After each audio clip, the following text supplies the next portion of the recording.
Assalamualaikum warahmatullahi wabarakatuh. Kami dari kelompok 1. Nah, di sini kami akan membahas tentang pengalaman negara-negara Asia dalam pengelolaan wilayah pesisir dan lautan. Berikut anggota dari kelompok 1. Baik, selanjutnya kita masuk ke pembahasan.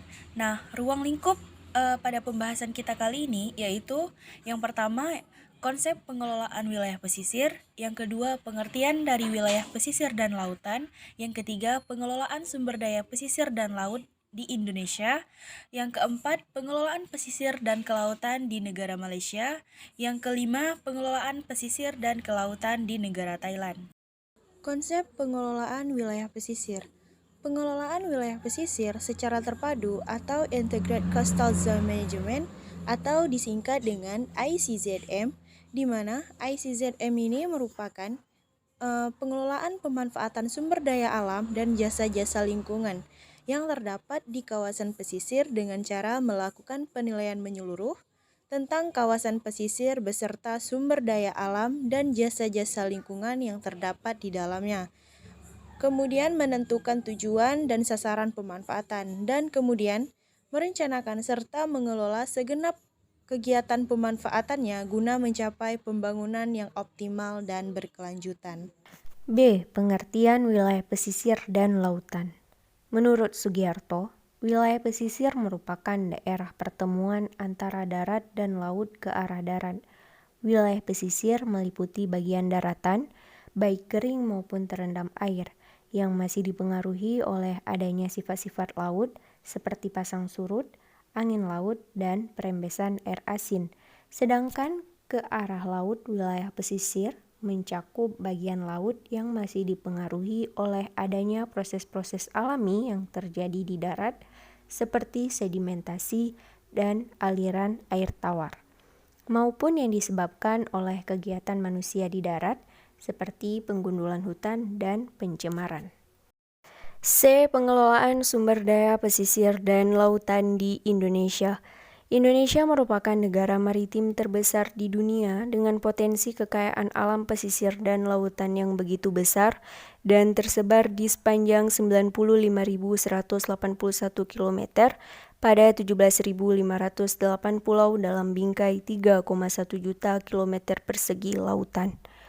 Potensi sumber daya perikanan dan kelautan yang unik serta beragam dan tingginya sangat berpotensi untuk dimanfaatkan dan dijadikan sebagai modal dasar pembangunan bangsa. Adapun ruang lingkup pengelolaan sumber daya pesisir dan lautan di Indonesia terbagi menjadi 4. Yang pertama ada fakta-fakta yang telah ditemukan di wilayah pesisir, sektor perikanan dan kelautan Indonesia. Yang kedua, ekosistem utama wilayah pesisir Indonesia berada pada kondisi yang sangat memprihatinkan. Yang ketiga, sektor perikanan dan kelautan di Indonesia. Dan yang keempat, ada konsep dasar pengelolaan wilayah pesisir terpadu. Selanjutnya, fakta-fakta yang telah ditemukan di wilayah pesisir, sektor perikanan, dan kelautan Indonesia. Yang pertama, secara sosial, di mana wilayah pesisir Indonesia dihuni tidak kurang dari 110 juta jiwa, atau 60% dari penduduk Indonesia yang bertempat tinggal dalam radius 50 km dari garis pantai. Lalu, secara administratif, yang dimana masing-masing daerah otonom yang ada di Indonesia memiliki kewenangan yang lebih luas dalam pengelolaan dan pemanfaatan wilayah pesisirnya. Kemudian secara ekonomi, adapun hasil dari sumber daya pesisir yang ada di Indonesia telah memberikan kontribusi terhadap pembentukan PDB nasional, yaitu sebesar 24% pada tahun 1989. Adapun wilayah pesisir di Indonesia juga memiliki peluang yang besar untuk menjadi produsen atau eksporter, sekaligus sebagai simpul transportasi laut di wilayah Asia Pasifik.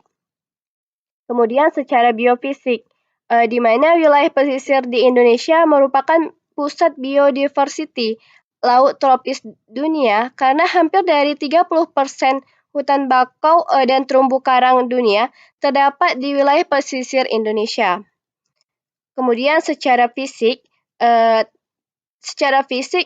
terdapat pusat-pusat pelayanan sosial ekonomi yang tersebar mulai dari Sabang hingga Jayapura, yang dimana di wilayah tersebut terkandung berbagai aset sosial atau social overhead capital dan ekonomi yang memiliki nilai ekonomi dan finansial yang sangat besar. Kemudian secara politik dan hankam, yang dimana wilayah pesisir merupakan kawasan bagi perbatasan antar negara maupun antar daerah yang sensitif dan memiliki implikasi terhadap pertahanan dan keamanan Negara Kesatuan Republik Indonesia atau NKRI. Selanjutnya, ekosistem utama wilayah pesisir Indonesia berada pada kondisi yang sangat memprihatinkan. Yang pertama yaitu untuk ekosistem mangrove, di mana di Indonesia sendiri untuk kerusakan ekosistem mangrove telah mencapai 1,6 juta hektar. Adapun hilangnya ekosistem mangrove ini disebabkan oleh beberapa dampak, salah satunya yaitu adanya perluasan tambak. Namun tidak hanya karena adanya perluasan tambak saja, adapun kerusakan ekosistem mangrove ini juga disebabkan oleh adanya pengembangan pemukiman, industri, bahkan adanya konversi ekosistem mangrove menjadi lahan pertanian. Dan adapun dampak dari pengurangan ekosistem mangrove atau hutan mangrove ini tentunya akan menyebabkan menurunnya produktivitas bagi perikanan. Kemudian yang kedua yaitu ekosistem terumbu karang. Bertambahnya berbagai aktivitas manusia di daerah terumbu karang tentunya akan menambahkan tekanan dan sebagai dampaknya adalah turunnya kualitas terumbu karang. Akibatnya untuk habitat biota laut seperti ikan menjadi berkurang. Kemudian yang ketiga yaitu ekosistem lamun. Adapun kerusakan ekosistem lamun antara lain yaitu karena adanya reklamasi dan pembangunan fisik di garis pantai, pencemaran, penangkapan ikan secara destruktif, yaitu seperti penggunaan bom ikan, sianida, dan pukat dasar. Dan yang lebih besarnya lagi yaitu adanya eksploitasi sumber daya hayati yang tidak terkontrol. Akibatnya terjadilah bagi biota laut menyebabkan terganggunya siklus hidup atau dan kegagalan survival serta rekrutmen biota laut, sehingga terjadinya penurunan produksi perikanan dan sumber daya biota laut semakin langka. Selanjutnya, sektor perikanan dan kelautan di Indonesia. Sektor perikanan dan kelautan dijadikan sebagai prime mover perekonomian dan pembangunan Indonesia, yang diharapkan dapat mencapai kemajuan pembangunan Indonesia dan mesejahterakan masyarakatnya, khususnya masyarakat pesisir, terutamanya nelayan. Sektor perikanan dapat dijadikan sebagai sektor pemulihan ekonomi. Nah, selanjutnya terdapat konsep dasar pengelolaan wilayah pesisir terpadu. Sebelumnya kita harus mengetahui dulu apa itu wilayah pesisir. Wilayah pesisir merupakan tatanan ekosistem yang memiliki hubungan erat dengan daerah lahan atas atau upland, baik melalui aliran air sungai, air permukaan, maupun air tanah. Dan dengan aktivitas manusia, keterkaitan tersebut menyebabkan terbentuknya kompleksitas dan kerentanan di wilayah pesisir secara konseptual. Hubungan tersebut dapat digambarkan dalam keterkaitan antar lingkungan darat, lingkungan laut, dan aktivitas manusia. Nah, pengelolaan wilayah pesisir secara terpadu pada dasarnya merupakan suatu proses yang bersifat siklikal. Dengan demikian, terlihat bahwa pendekatan keterpaduan pengelolaan atau pemanfaatan kawasan pesisir menjadi sangat penting, sehingga diharapkan dapat terwujud one plan one management serta tercapai pembangunan yang berkelanjutan dan kesejahteraan masyarakat secara keseluruhan, efisiensi dan efektivitas pengelolaan sumber daya wilayah pesisir, dan terwujudnya pengelolaan sumber daya pesisir secara berkelanjutan. Nah, selanjutnya ada beberapa prinsip-prinsip mekanisme pengelolaan wilayah pesisir terpadu. Yang pertama itu ada keterpaduan. Keterpaduan dibagi menjadi 5. Keterpaduan perencanaan sektor secara horizontal, Yang kedua itu keterpaduan ekosistem darat dengan laut. Yang keempat ada keterpaduan sains dengan manajemen. Yang kelima itu ada keterpaduan antar negara. Nah, untuk yang kedua, desentralisasi pengelolaan. Sejalan dengan otonomi daerah, maka kewenangan pengelolaan pesisir telah direvolusikan kepada pemerintah daerah sebagaimana diamanatkan dalam pasal 10 Undang-Undang Nomor 22 Tahun 1999. Urusan pemerintahan yang dievaluasikan tersebut meliputi bidang eksplorasi, eksploitasi, konservasi, dan pengelolaan kekayaan laut, tata ruang dan administrasi, serta penegakan hukum di laut. Untuk itu, perlu diperkuat kemampuan kelembagaan perencanaannya untuk mengembangkan perencanaan pengelolaan sumber daya pesisir di daerah. Yang ketiga, pembangunan berkelanjutan.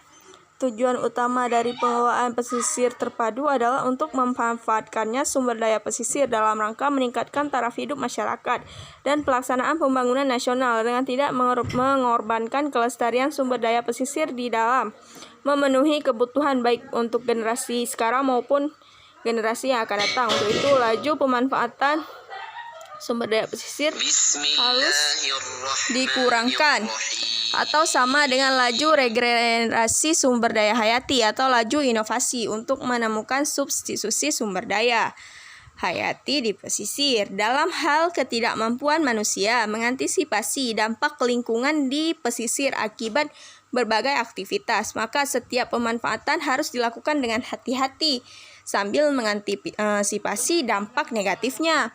Yang keempat ada keterbukaan dan peran serta masyarakat. Dengan adanya keterbukaan di dalam penyusunan peraturan undang-undangan, memberikan kesempatan kepada masyarakat untuk memahami bahwasanya perencanaan perundang-undangan yang ditetapkan oleh pemerintah pada dasarnya untuk kepentingan masyarakat. Selain itu, memberikan kesempatan kepada masyarakat berperan serta dalam menyusun perencanaan, melaksanakan, dan turut serta melakukan pemantauan sekaligus pengendalian dalam pelaksanaannya. Nah, yang kelima itu ada kepastian hukum. Kepastian hukum merupakan prinsip utama dalam penyelenggaraan sistem pemerintahan yang bersih dan berwibawa. Masyarakat perlu mengetahui proses perumusan peraturan perundang-undangan mulai dari tahap inisiasi sampai disahkannya oleh lembaga legislatif. Misalnya, bagaimana, kapan, dan untuk apa undang-undang tersebut diterapkan. Masyarakat juga perlu mengetahui isi dari perundang-undangan tersebut, misalnya objek dan lingkup pengaturan, serta dampak pengaturan tersebut dalam kehidupan mereka. Nah, yang keenam itu ada kelembagaan. Untuk melaksanakan penyusunan pengelolaan pesisir terpadu, maka diperlukan kelembagaan tersendiri yang berperan membantu instansi perencanaan yang ada seperti Bapeda provinsi atau kabupaten. Kelembagaan ini bersifat lintas sektor dan tidak permanen yang dibentuk dalam proses penyusunan dokumen perencanaan PPT. Mekanisme pengelolaan yang terpadu mencakup 4 aspek utama, yaitu aspek teknis dan ekologis, aspek sosekbud, aspek sospol, dan aspek hukum dan kelembagaan. Nah, selanjutnya ada pengelolaan pesisir dan kelautan di negara Malaysia. Pengelolaan wilayah pesisir menjadi prioritas utama di wilayah utama di Malaysia, terutama untuk alasan keamanan dan konservasi. Wilayah pesisir Malaysia diharapkan dapat memberikan ruang, sumber daya, dan infrastruktur untuk pembangunan di sepanjang pantai yang dapat berdampak pada kerusakan lingkungan.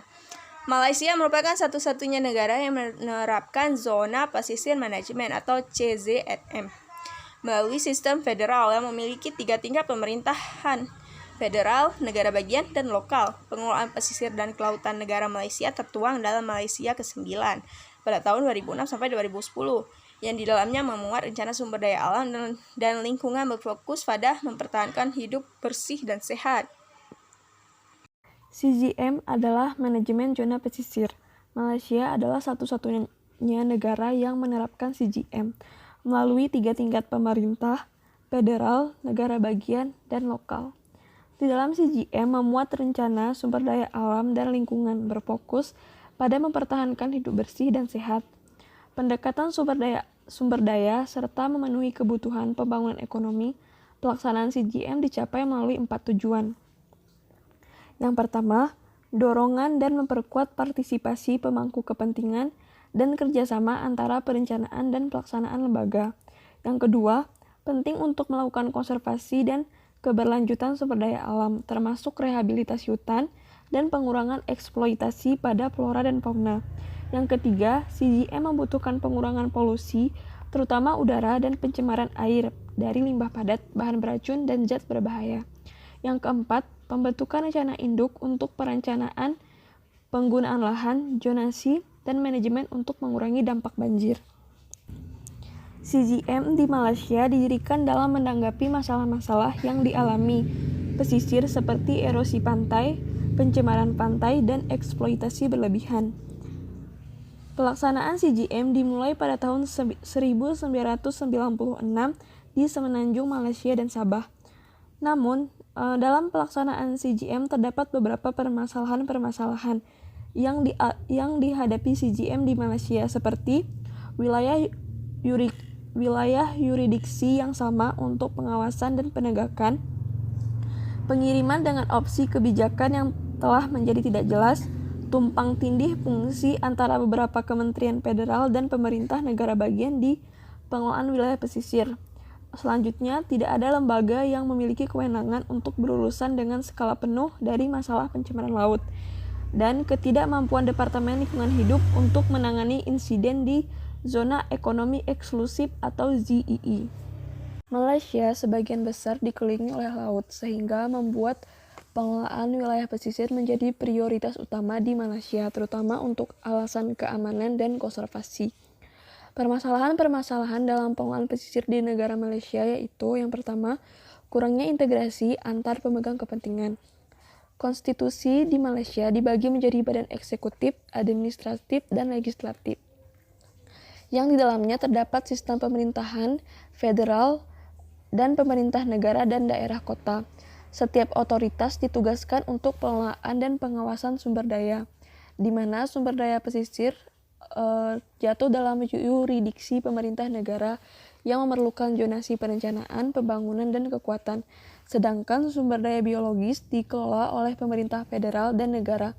Tidak adanya integrasi dalam pengelolaan pesisir antara pemerintahan dan federal, sehingga program dalam pengelolaan pesisir tidak berhasil. Seharusnya sebagai daerah pesisir dalam pengelolaannya harus melibatkan berbagai pihak serta masyarakat. Yang kedua, pertumbuhan penduduk yang tinggi. Masalah pertumbuhan penduduk yang terus meningkat merupakan salah satu faktor yang paling berpengaruh terhadap perencanaan dalam pengelolaan pesisir dan kelautan. Dalam pengelolaan pesisir dan kelautan Malaysia, berencana tidak menempatkan daerah pemukiman, industri, dan pertanian berada dalam kawasan sensitif yang akan memiliki dampak terhadap pembangunan dan agar stabilitas lingkungan tetap terjaga. Yang ketiga, pertambangan minyak bumi dan mineral. Minyak dan gas banyak ditemukan di pantai barat dan timur Malaysia, sehingga dapat berpotensi mencemari lingkungan mulai dari polusi, pencemaran, dan degradasi pesisir yang berasal dari kegiatan pengeboran, kegiatan produksi, serta kegiatan yang berasal dari kilang minyak yang ditempatkan di lautan. Masalah yang ditimbulkan oleh pertambangan juga meliputi limbah, polusi, degradasi lingkungan, dan degradasi lahan. Selanjutnya, pariwisata dan pengembangan rekreasi. Kegiatan pariwisata dan rekreasi cenderung tertarik pada wilayah pesisir yang dapat mengakibatkan persaingan penggunaan lahan dan akses ke pantai, sehingga harus mempertimbangkan dalam pengelolaan pariwisata yang mencakup modifikasi habitat, kerusakan atau degradasi lahan, dan manajemen dalam pengelolaan limbah akibat kegiatan pariwisata.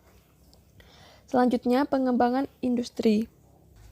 Seperti dilansir dari dokumen CGM, terdapat setidaknya 33 kawasan industri yang terletak 3 km dari garis pantai. Hal ini menimbulkan masalah yang berkaitan dengan masalah kesehatan masyarakat, degradasi lingkungan yang berdampak pada penurunan kualitas dari wilayah pesisir. Selanjutnya, pertanian dan budidaya perikanan. Di berbagai daerah pesisir Malaysia telah bergerak ke arah reklamasi lahan marginal, terutama kawasan mangrove, untuk perkebunan kelapa sawit, dan budidaya tanaman padi. Banyaknya kesalahan dalam pertanian dan budidaya perikanan ini mengakibatkan kerusakan ekosistem laut dan pesisir dan pengurangan sumber daya. Selanjutnya, erosi pantai.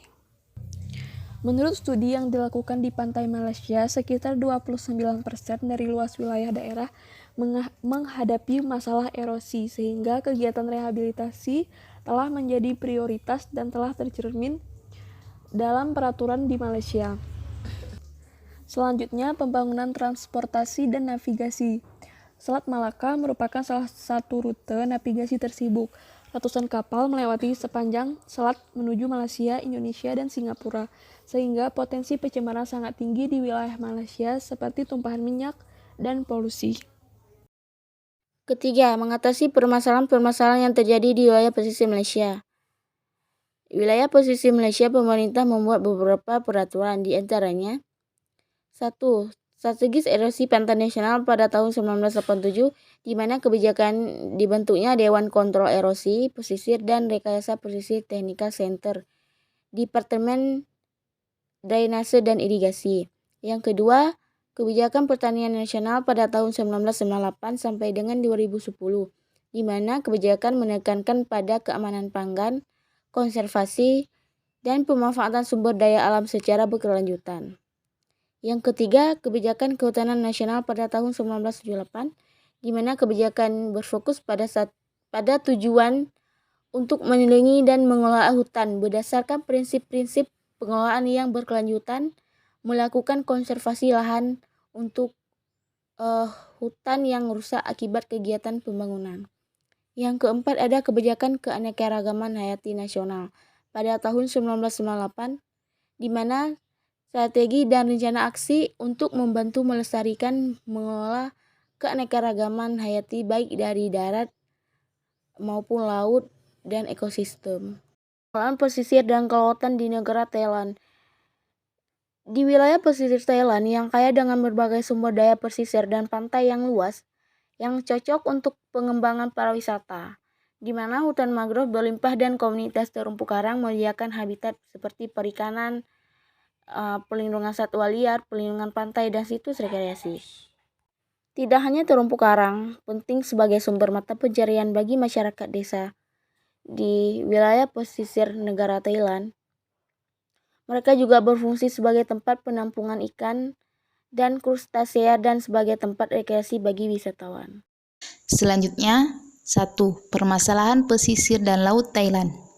Kondisi terumbu karang di Thailand telah terdegradasi pada tingkat yang sangat cepat, dengan lebih dari 60% dari semua kelompok terumbu karang utama rusak atau terdegradasi. Kerusakan terumbu karang ini telah dihasilkan dari aktivitas manusia seperti bahan peledak dan metode penangkapan ikan dengan pukat, jangkar perahu, sumber polusi dari daratan, dan pertambangan timah di daerah pesisir. Penggunaan bahan peledak untuk penangkapan ikan dan perikanan skala kecil di Thailand memiliki kerusakan terumbu karang dan padang lamun. Konsumsi nasional dan ekspor luar negeri meningkat dari 2.200 metrik ton pada tahun 1987 dan 1.406.000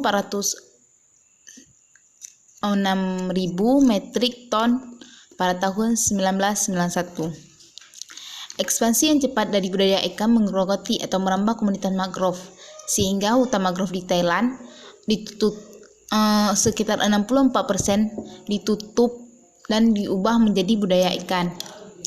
Industri pariwisata Thailand telah meningkat secara signifikan, sehingga mengakibatkan efek pada lingkungan yang paling serius terjadi di pantai yang telah dibangun resort besar, contohnya di Pattaya, Phuket, dan Koh Samui. Peningkatan ini dilunasi dalam pariwisata didampingi oleh pembangunan yang tidak direncanakan dan tak terbatas dari hotel dan infrastruktur, mengakibatkan kerusakan pantai dan kemunduran kualitas air pesisir. Ekspansi yang cepat dari akomodasi dan infrastruktur mengakibatkan degradasi pantai, pencemaran perairan, dan pantai dari limbah cair dan erosi pantai.